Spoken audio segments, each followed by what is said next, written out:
तो हम लोग इसमें से पहला मेथड सीखते हैं जिसको कि यूनिट सर्किल मेथड कहा जाता है। इस मेथड में एक ऐसा सर्किल लिया जाता है जिसका कि रेडियस 1 यूनिट का होता है। Circle having radius of length 1 unit and center is located at origin। तो एक ऐसा सर्किल लिया जाता है जिसका कि सेंटर होता है ऑरिजिन पर और उसका रेडियस होता है 1 यूनिट का। तो जैसे देखेंगे एक ट्रायंगल बनाया हमने, है ना।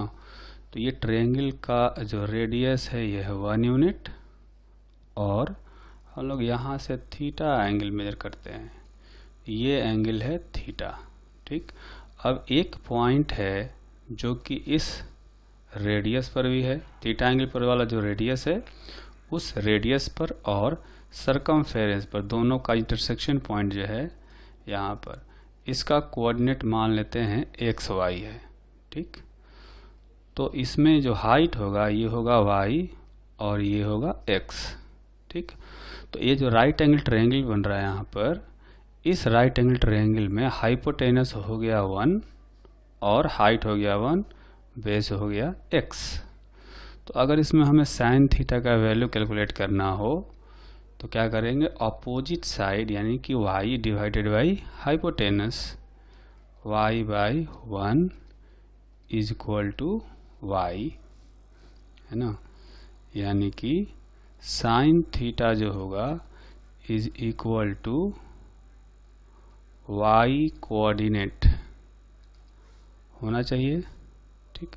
उसके बाद अगर हम लोग कॉस थीटा का वैल्यू कैलकुलेट करें, कॉस थीटा का वैल्यू इस ट्रायंगल में देखेंगे तो एडजेसेंट साइड है x और हाइपोटेनस है 1, यानी कि x by 1, x by 1 is equal to x, यानी कॉस थीटा जो है ये x कोऑर्डिनेट के बराबर होगा, ठीक।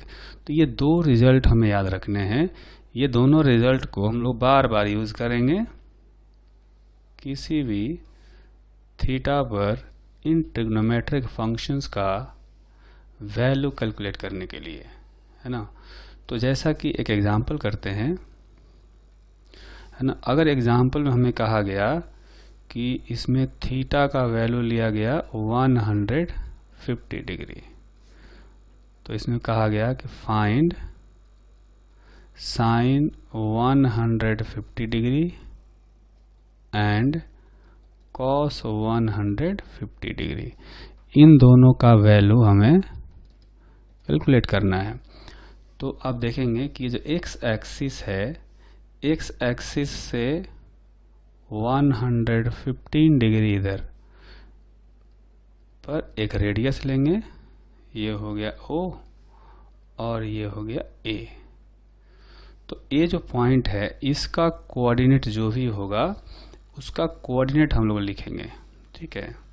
अगर ये 150 डिग्री एंगल दिया है, इसका मतलब ये होगा कि ये वाला एंगल होना चाहिए 30 डिग्री, ये है 1, ठीक है। इतना हो गया। और ये जो लेंथ है मान लेते हैं ये है पॉइंट B, तो AB लेंथ और BO लेंथ, ठीक है। तो इनका वैल्यू कैलकुलेट करेंगे तो देखेंगे कि साइन 30 डिग्री हो जाएगा AB डिवाइडेड बाई 1, यानी कि 1/2 इज इक्वल टू AB। तो ये जो हाइट है ये हो जाएगा 1/2, AB का साइड लेंथ 1/2 हो जाएगा। उसी तरह से cos 30 डिग्री का जो वैल्यू आएगा वो होगा BO बाई 1, यानी कि √3/2 इज इक्वल टू BO। तो BO जो है ये हो गया √3/2। ठीक, अब अगर हमें पॉइंट A का कोऑर्डिनेट पता करना हो, है ना, आप देखेंगे कि ये जो पॉइंट है जो सरकमफेरेंस पर है और इस OA रेडियस पर भी है, इसका अगर कोऑर्डिनेट निकालना होगा तो x कोऑर्डिनेट आएगा नेगेटिव -√3/2 और y कोऑर्डिनेट पॉजिटिव है, y कोऑर्डिनेट है 1/2। ठीक, तो जैसा कि हमने यहाँ कॉन्सेप्ट में देखा कि जो साइन थीटा है वो y कोऑर्डिनेट के इक्वल होता है, यानी अगर इसमें कहा जाए कि साइन 150 डिग्री, यहाँ पर ध्यान रखना है कि थीटा जो है 150 डिग्री है, तो साइन 150 जो होगा इसका y कोऑर्डिनेट यानी 1/2 के इक्वल होगा। ठीक है, तो एक तो ये रिजल्ट आ गया। दूसरा रिजल्ट, जैसा कि आप यहाँ पे देखेंगे कि जो cos थीटा है वो x कोऑर्डिनेट के इक्वल होता है, यानी कि cos 150 degree is equal to -√3/2। ठीक है, तो साइन और कॉस के वैल्यू निकल गए, तो बाकी कोई भी वैल्यू हो, चाहे tan थीटा हो या cot थीटा हो, सब निकाल सकते हैं, है ना। तो इसी तरह से एक और एग्जाम्पल देखते हैं। इस एग्जाम्पल में हम लोग वैल्यू निकालेंगे, थीटा का जो वैल्यू है वो लेते हैं 233 डिग्री, है ना, यानी कि साइन 233 डिग्री, कॉस 233 डिग्री और tan 233 डिग्री का वैल्यू हमें कैलकुलेट करके दिखाना है। ठीक है, तो इसके लिए हम क्या करेंगे कि एक x एक्सिस हो गया, एक y एक्सिस हो गया, और जो अपना एंगल दिया गया है वो एंगल कितना है 233, यानी कि 180 से ज़्यादा होगा। ठीक है, तो ये जो एंगल है ना, तो 180 इसमें से ये हो गया, ये हो गया 90, ये हो गया 90 और ये हो गया 53। ठीक है, तो ये 53 होने का मतलब हुआ कि ये 37 हो गया। तो हमें क्या करना है कि ये जो पॉइंट है, पॉइंट A, पॉइंट B और ये है ओरिजिन O, तो हमें क्या करना है, पॉइंट A का कोऑर्डिनेट पहले निकालना है। ठीक है, तो इस जो ट्रायंगल बन रहा है कि राइट एंगल ट्रायंगल, यहाँ पर एक राइट ट्रायंगल बन रहा है in triangle OAB sine 37 degree is equal to जो अपोजिट साइड है AB divided by hypotenuse 1। Hypotenuse यानी कि यहाँ पर रेडियस है वो 1 के इक्वल है, तो ये कहा जा सकता है साइन 37 डिग्री 3/5 होता है, तो AB का वैल्यू हो गया 3/5, यानी ये साइड लेंथ हो गया 3/5 यहाँ से यहाँ तक। ठीक है, इसके बाद हम लोग देखेंगे cos 37 डिग्री का वैल्यू अगर निकालना हो तो इसी ट्रायंगल से आप देखेंगे कि आएगा OB divided by 1, OB divided by 1। cos 37 होता है 4/5, जैसा कि हमने ट्रायंगल में पहले देखा था, इज इक्वल टू OB। तो ये हो गया OB का वैल्यू 4/5, O से B तक के डिस्टेंस ये 4/5 है। ठीक है, तो अब अगर हमें कहा गया हो कि साइन 233 निकालो, तो उसके लिए हमें कोऑर्डिनेट्स निकालने होते हैं। तो पॉइंट A का जो कोऑर्डिनेट होगा, है ना, इसका कोऑर्डिनेट होगा, आप देखेंगे चूंकि थर्ड कोऑर्डिनेट में पॉइंट पड़ रहा है तो दोनों ही निगेटिव होंगे। x कोऑर्डिनेट आएगा इतना -3/5 और जो y कोऑर्डिनेट होगा ये होगा -4/5। तो इस तरह से साइन थीटा यानी साइन 233 डिग्री y कोऑर्डिनेट के इक्वल होना चाहिए, यानी कि -4/5 होना चाहिए।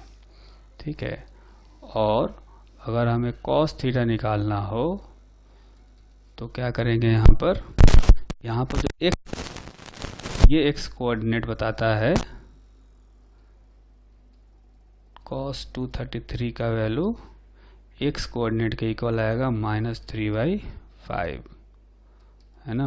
तो इसको भी याद रखते हैं। और इसके बाद एक कहा गया है कि tan 233, तो tan थीटा यानी tan 233 is equal to sin 233 by cos 233 is equal to 4/3, और ये हो गया पॉजिटिव। ठीक है, तो इस तरह से साइन कॉस टैन सबके वैल्यू निकल गए, है ना। तो इस तरह से कितना भी बड़ा एंगल दिया जाए तो हम लोग क्या करेंगे, पहला काम तो ये करना है कि इस थीटा को हमें लोकेट करना है। जैसे यहाँ थीटा देखेंगे 233 बताया गया था, तो यहाँ से लेकर के हम लोग यहाँ तक 233 आएगा, 90 + 90 + 53, 233 आ गया, है ना। अब जब ये आ गया तो यहाँ पे एक रेडियस ड्रॉ करते हैं, और इस रेडियस का ये जो कोऑर्डिनेट होता है सरकमफेरेंस पर, उसके कोऑर्डिनेट्स निकाल लेते हैं। तो इसमें से x कोऑर्डिनेट cos थीटा बताता है और y कोऑर्डिनेट जो है वो sin थीटा बताता है। अब हम लोग सेकंड मेथड सीखते हैं जिसको कास्ट रूल कहा जाता है ना। पहला मेथड हमने सीखा यूनिट सर्किल मेथड, और ये दूसरा मेथड है जिसको कि कास्ट रूल कहा जाता है। तो कास्ट रूल को समझने से पहले हमें एंगल्स को 4 क्वाड्रेंट्स में डिवाइड करना होता है ना। तो ऐसे देखेंगे, हमने एक्स वाई एक्सिस बनाया हुआ है, इसमें इसको कहा जाता है फर्स्ट क्वाड्रेंट, है ना। ये हो गया फर्स्ट क्वाड्रेंट, फिर ये हो गया सेकंड क्वाड्रेंट, फिर ये हो गया थर्ड क्वाड्रेंट, और ये हो गया फोर्थ क्वाड्रेंट। ठीक, फर्स्ट क्वाड्रेंट में सारे ही ट्रिग्नोमेट्रिक रेशियोज पॉजिटिव होते हैं, है ना। इसमें all trigonometric ratios are positive. Second quadrant में साइन पॉजिटिव होता है, साइन पॉजिटिव होगा तो साथ में कॉसेक भी पॉजिटिव होगा, और थर्ड क्वाड्रेंट में टैन पॉजिटिव होता है। आप ध्यान रखेंगे कि टैन पॉजिटिव होता है तो कॉड भी पॉजिटिव ही आएगा। फिर फोर्थ क्वाड्रेंट में कॉस पॉजिटिव होता है, कॉस पॉजिटिव होगा तो साथ में सेक भी पॉजिटिव होगा। ठीक, तो इतना हम जानने के बाद हम लोग क्या करेंगे, अब इसमें स्टेप्स सीखते हैं कि किस किस स्टेप से हम लोग इसमें ट्रिग्नोमेट्रिक रेशियोज के वैल्यू फाइंड कर सकते हैं। तो इसमें पहला स्टेप है आइडेंटिफाई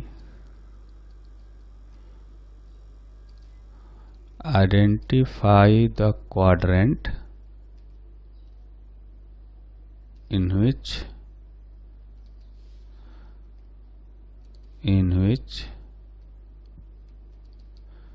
angle lies। जो एंगल हमें दिया गया है वो किस क्वाड्रेंट में लाई करता है, पहले ये जानना जरूरी है। उसके बाद हम लोग क्या करेंगे, जो एंगल दिया हुआ है उसके एक स्पेशल फॉर्म में लिखेंगे। ठीक, फिर right the given angle in the forms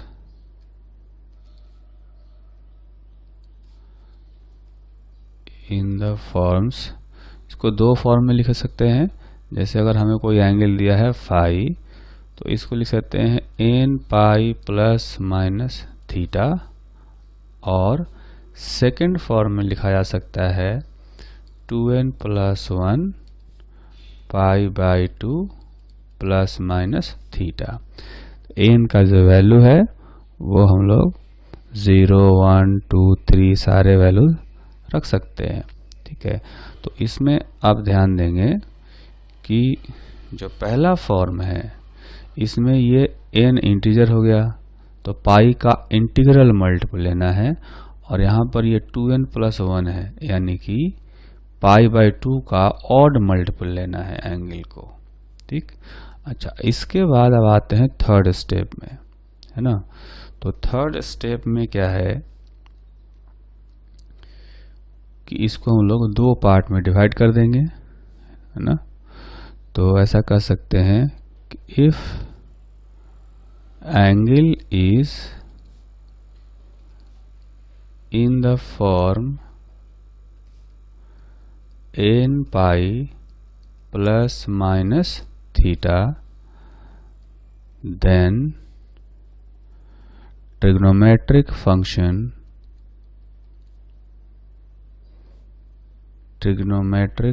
functions of n pi plus minus theta is equal to trigonometric functions of theta, है ना। मतलब इसमें जो n पाई वाला टर्म है, वो n पाई वाला जो टर्म है वो इनसिग्निफिकेंट हो जाता है, क्योंकि आप देखेंगे कि साइन कॉस का जो वैल्यू है वो किसी भी एंगल के लिए -1 से +1 तक वेरी करता है ना।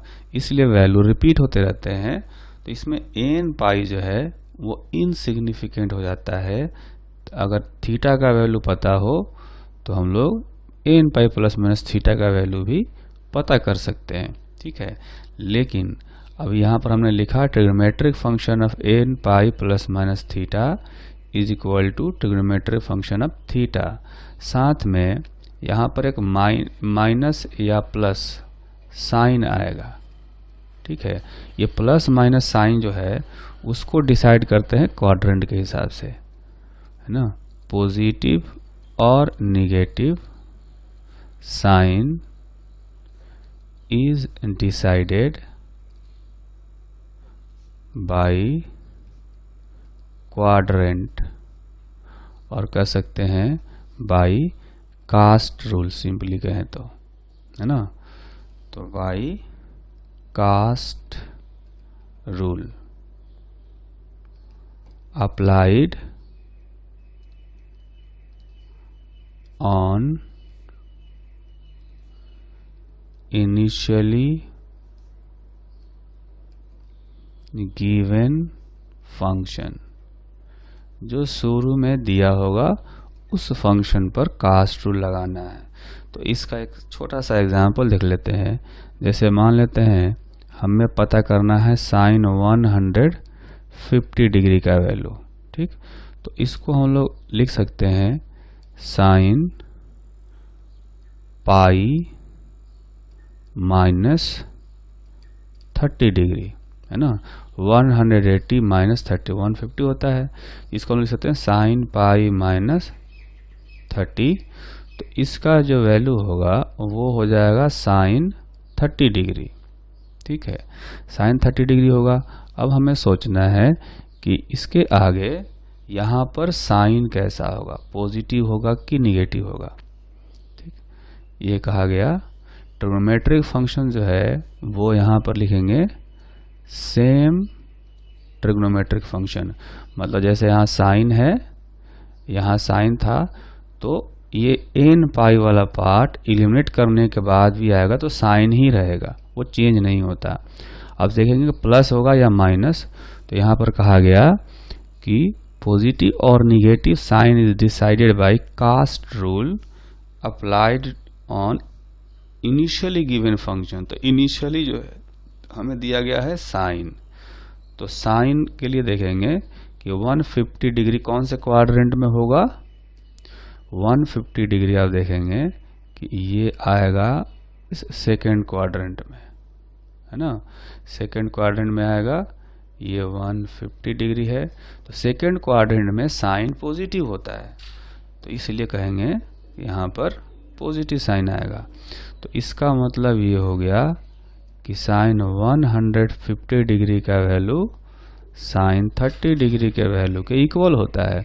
और साइन 30 डिग्री का वैल्यू हमें पहले से पता है 1/2, यानी साइन 150 डिग्री का वैल्यू पता चल गया, ठीक।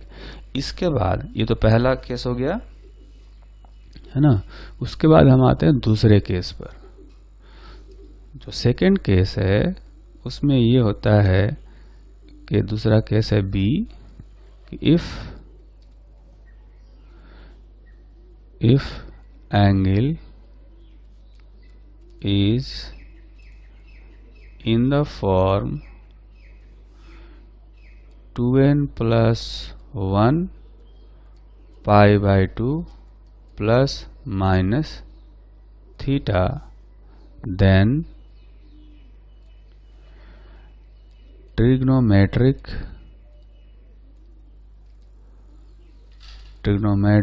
function of 2n plus 1 pi by 2 plus minus theta is equal to complementary, इसमें लिखेंगे complementary trigonometric functions ना, complementary trigonometric function of theta. इसमें भी आप देखेंगे तो ये जो पाई बाई 2 का मल्टीपल है 2n plus 1 पाई बाई 2, ये वाला टर्म इनसिग्निफिकेंट हो जाएगा, सिर्फ थीटा का फंक्शन ही हमें काम आएगा। लेकिन पहले वाले केस में क्या था कि जो फंक्शन था वो फंक्शन चेंज नहीं होता था अगर पाई का मल्टीपल था तो। अभी लेकिन पाई बाई 2 का ऑड मल्टीपल है तो कॉम्प्लीमेंट्री फंक्शन में चेंज हो जाएगा। कॉम्प्लीमेंट्री का मतलब होता है जैसे साइन हो तो कॉस में बदल जाएगा, कॉस हो तो साइन बदल जाएगा, टैन हो तो कॉट में बदल जाएगा, है ना। तो यहाँ पर उसको हम लोग ऐसे लिख लेते हैं कि कॉम्प्लीमेंट्री का मतलब क्या हुआ। कॉम्प्लीमेंट्री का मतलब हुआ कि अगर साइन है तो कॉस में चेंज हो जाएगा। साइन और कॉस एक दूसरे के कॉम्प्लीमेंट्री फंक्शन होते हैं। इसी तरह से टैन और कॉट एक दूसरे के कॉम्प्लीमेंट्री फंक्शन होते हैं। अगर टैन होगा तो कॉट में बदल जाएगा, कॉट होगा तो टैन में बदल जाएगा। और फिर सेक और कॉसेक ये भी एक दूसरे के कॉम्प्लीमेंट्री फंक्शन होते हैं, है ना। तो ये तो एक ध्यान रखना है और फिर हम लोगों को ये कास्ट रूल अप्लाई करना है, ठीक।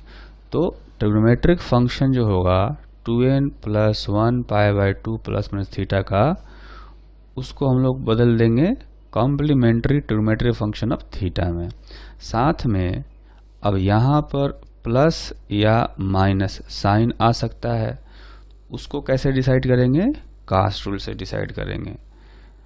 तो पॉजिटिव और नेगेटिव साइन इज डिसाइडेड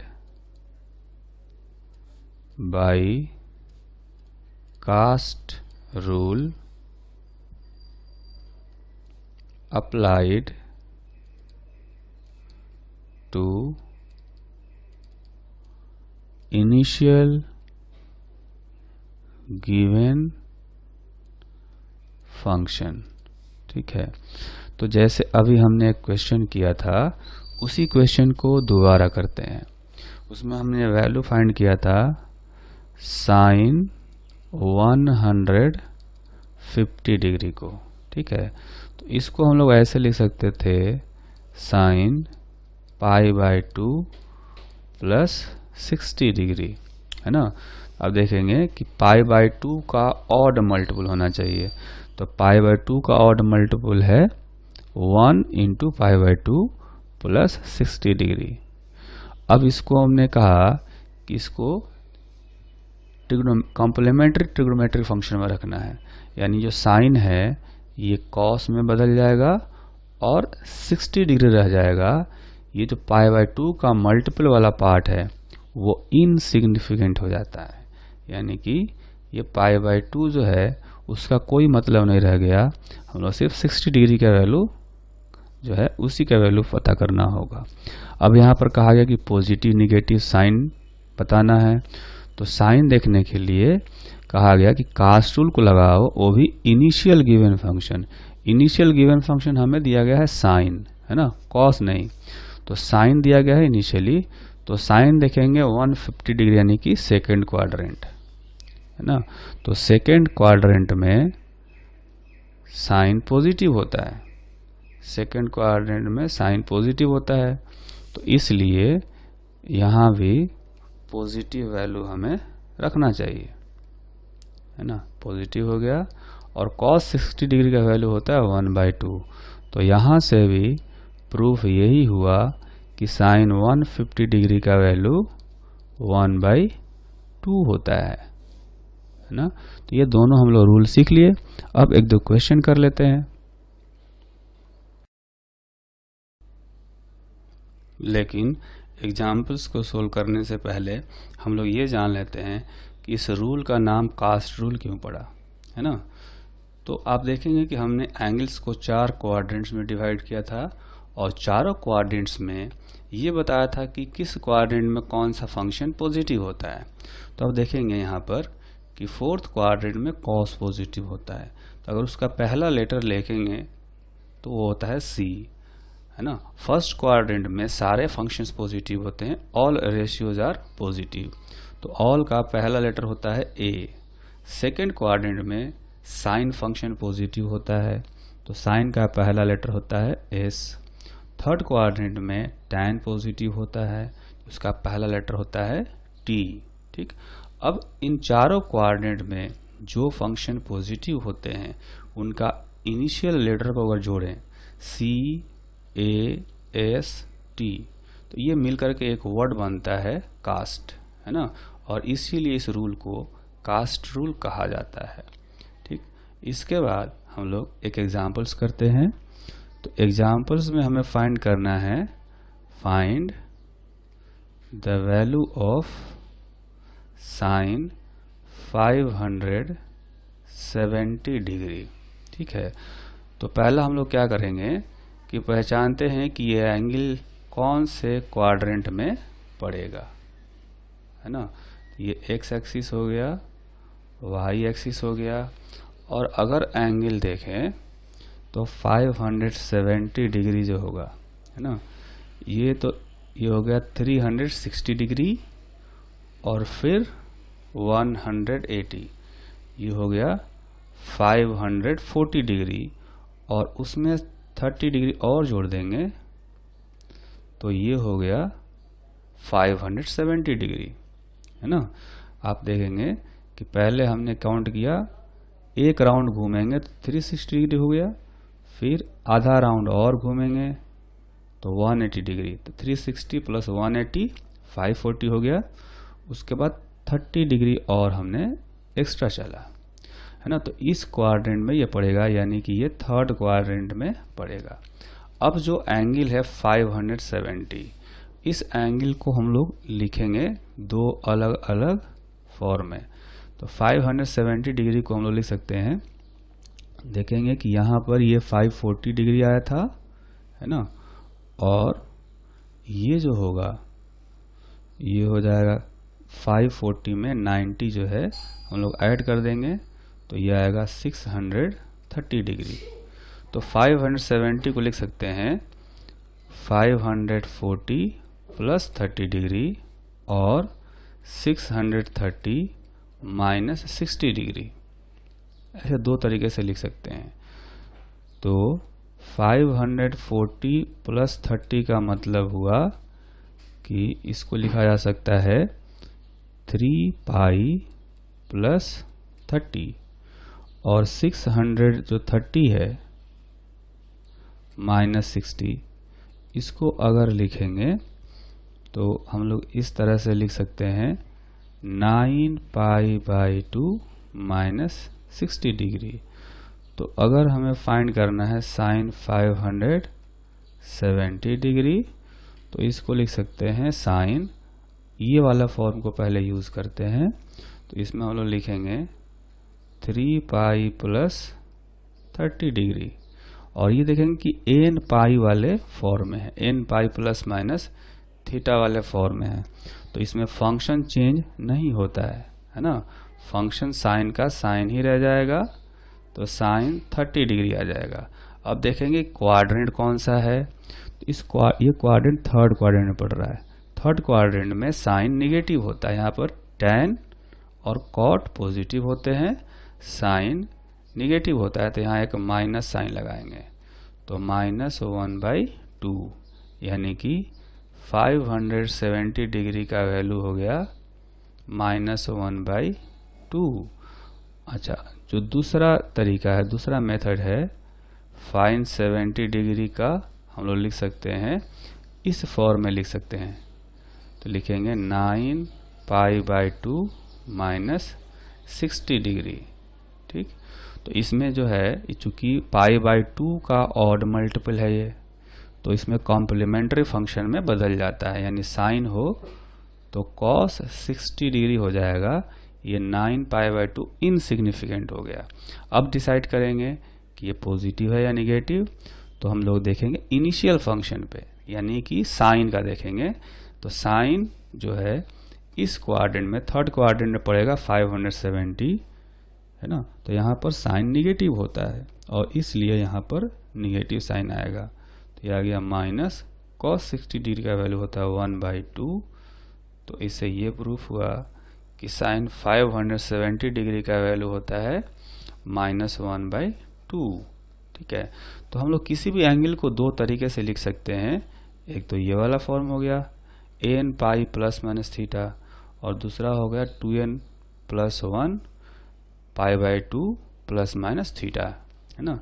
तो दोनों तरीके से सोल्व करेंगे तो एक ही आंसर आता है, इसलिए हमें कोई एक तरीके से भी लिख करके सोल्व कर सकते हैं। अब हम लोग ट्रिग्नोमेट्री के कुछ ऐसे फॉर्मूले सीखेंगे जिनका कि बार बार यूज आता है। जैसे एक बहुत ही फेमस फॉर्मूला है cos square theta plus sine square theta is equal to 1। ऐसा ही एक और फॉर्मूला होता है 1 + tan square theta is equal to sec square theta. और इससे मिलता जुलता एक और फॉर्मूला होता है 1 + cot square theta is equal to cosec square theta. ठीक, अच्छा, अब अगर हमें साइन 2 थीटा का वैल्यू देखना हो तो ये होता है 2 sin theta into cos theta, और cos 2 थीटा को लिखा जा सकता है 2 cos square theta -1 is equal to 1 - 2 sin square theta. अगर इसमें से cos स्क्वायर थीटा का वैल्यू निकालें तो ये होता है 1 + cos 2 θ/2। उसी तरह से इसमें से साइन स्क्वायर थीटा का वैल्यू कैलकुलेट करेंगे, यह आएगा 1 - cos 2 θ/2, है ना। तो ये जो फॉर्मूले हैं ये काफ़ी इम्पोर्टेंट हैं, जो कि बार बार यूज में आते हैं, है ना। ये सारे ही फॉर्मूले, और इसमें से ये सारे ही इम्पोर्टेंट फॉर्मूले हैं।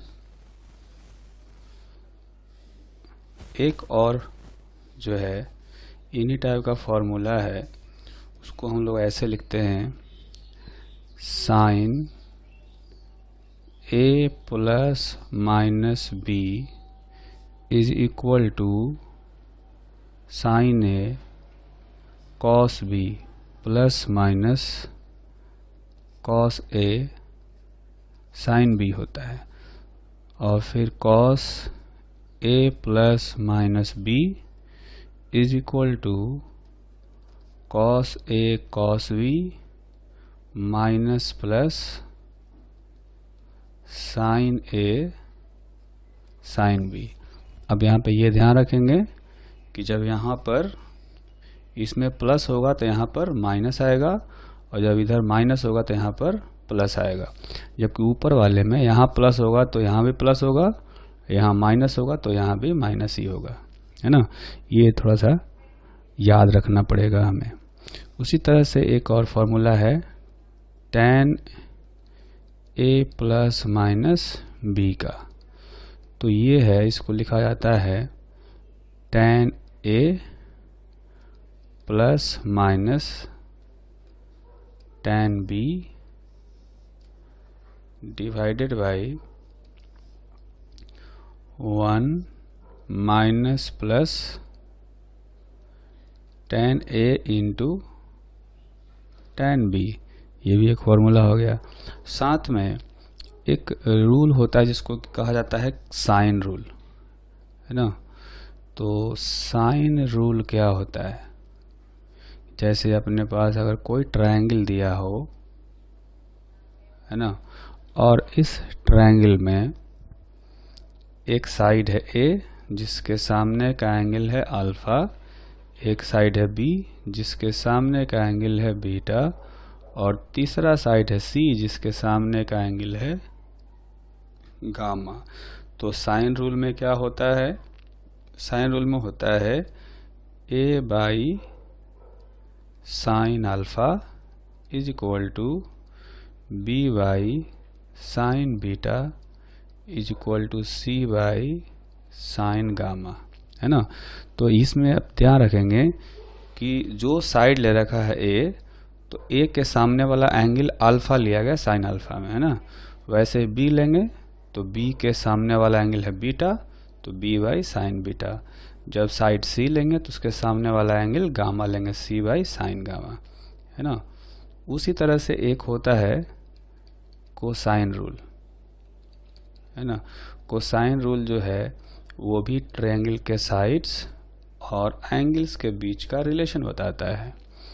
जैसे ये एक ट्रायंगल हो गया, तो इसमें से दो साइड ए बी हमें पता हो और उनके बीच का एंगल पता हो, तो तीसरा साइड जो सी है इसकी वैल्यू कैलकुलेट की जा सकती है इस फॉर्मूले से, A square plus B square minus 2ab cos theta. ठीक है, तो ये कुछ इंपॉर्टेंट फॉर्मूले हुए ट्रिग्नोमेट्रीज के जो कि हमें याद रखना होगा। जिस तरह से ट्रिग्नोमेट्रिक फंक्शन होते हैं वैसे ही लॉगरिथमिक फंक्शन होते हैं, एक्सपोनेंशियल फंक्शन होते हैं और इनवर्स फंक्शन होते हैं। तो इनमें से पहले हम लोग कोशिश करते हैं जानने की इसमें से लॉगरिथमिक फंक्शन को, है ना। तो लॉगरिथम जो होता है ये एक रिलेशन बताता है दो वेरिएबल्स में, y और x में।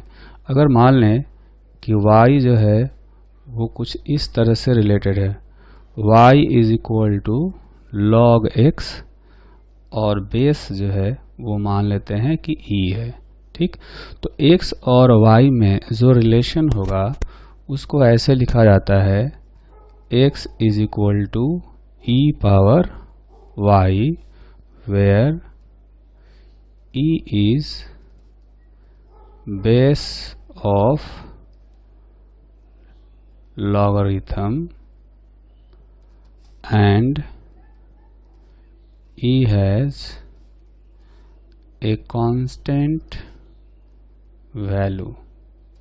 ठीक है, तो अगर इसी तरह से ये कहा जाए कि y और x में रिलेशन कुछ ऐसा है, y log बेस 10 हो गया, बेस 10 और ये x है, तो इस बार x और y में जो रिलेशन होगा वो ऐसा होगा कि x is equal to 10 power y। ठीक है, मतलब यूँ कहें तो अगर y और x ऐसे रिलेटेड हैं तो ये भी होगा ऑब्वियसली। ठीक है, उसी तरह से अगर ये रिलेशन है तो ऐसे होगा। इस केस में क्या है, जो लॉगरिथम का बेस है वो है 10, 10 इज बेस ऑफ लॉगरिथम, ठीक है। अब इसमें हमें ये ध्यान रखना होगा कि जो लॉग बेस ई है उसको शॉर्ट में एल एन भी लिखा जाता है ना। इसको ऐसे लिखा जा सकता है, अगर एल एन लिखा है इसका मतलब कि बेस ई होता है, जबकि इसको हम लोग एल एन एक्स नहीं लिख सकते। जब बेस 10 होगा तो उसको हम लोग एल एन नहीं लिख सकते, एल एन तभी लिखेंगे जब बेस ई होगा। ठीक। और लॉगरिथम की कुछ प्रॉपर्टीज होती है, जैसे यूं कहें कि log x इंटू वाई होता है, ये log x plus log y के इक्वल हो जाता है। तो एक रिलेशन ये हो गया, है ना। अच्छा, उसी तरह से अगर यूं कहें कि n log x ये है, इसका मतलब log x को हमें n बार जोड़ना होगा, log x, है ना, plus log x plus log x, इस तरह से n टर्म्स आएंगे, है ना। इसका मतलब तो ये भी हो गया, अगर इस फॉर्मूले को यूज करें कि log x plus log y होता है, ये log x इंटू वाई हो जाता है, तो यहाँ से भी जोड़ेंगे तो x into x into x into ऐसे n टर्म्स होंगे, है ना। यानी कि log x पावर n लिखा जा सकता है। तो फाइनली ये कहा जा सकता है कि n log x is equal to log x power n हो जाता है ना। ये भी एक रिलेशन हो गया लॉगरिथम का। और उसी तरह से कहें तो log y बाई x का मतलब हो जाएगा log y minus log x, है ना। इनको ऐसे भी लिख सकते हैं। तो ये तो हो गया लॉगरिथमिक फंक्शन। और ये जो हमने लिखा है e पावर y, तो इसी को एक्सपोनेंशियल फंक्शन भी कहा जाता है ना। ये जो हो गया, अगर मैं कहूँ कि y is equal to e power x, है ना, तो यहाँ पर क्या है, इसको कहा जाता है एक्सपोनेंशियल फंक्शन। ठीक है, मतलब यहाँ पर e जो होता है, इसको e को ही एक्सपोनेंशियल कहा जाता है। तो अगर y is equal to e power x है, इसका मतलब अगर दोनों साइड हम लोग log ले लें तो log y is equal to log e power x, यानी कि x log e base e, तो ये x हो जाएगा, है ना। इसका मतलब ये हुआ कि log y is equal to x आ गया। ठीक, तो एक्सपोनेंशियल में और लॉगरिथम में, ये एक्सपोनेंशियल है, ये लॉगरिथम में है, ये रिलेशन होता है। तो जो रिलेशन हमने यहाँ सीखा था एक्चुअली में वही रिलेशन है। लॉग और एक्सपोनेंशियल दोनों एक दूसरे से रिलेटेड होते हैं। अब एक थर्ड फंक्शन हमने कहते हैं उसको इनवर्स फंक्शन, है ना। तो इनवर्स फंक्शन क्या बताता है, एक्चुअली में ये एंगल बताता है। It gives the angle, like अगर मैं कहूँ कि एंगल है π/6, तो इसको मैं लिख सकता हूँ साइन इनवर्स 1/2, है ना। ये हो गया। या ऐसे कहें कि साइन π/6 अगर 1/2 होता है, साइन 30 डिग्री 1/2 होता है, तो यानी कि π/6 का मतलब हो गया साइन इनवर्स 1/2, है ना। उसी तरह से अगर कोई ये कहेगा कि tan π/4 इज इक्वल टू 1 हो गया। इसका मतलब कि π/4 is equal to tan inverse 1 भी कर सकते हैं। तो ये इनवर्स फंक्शन है। ये इनवर्स फंक्शन जो है एंगल बताता है। यहाँ भी देखेंगे इनवर्स फंक्शन ये भी एंगल बता रहा है। ठीक है, तो ये तीन डिफरेंट फंक्शन हो गए।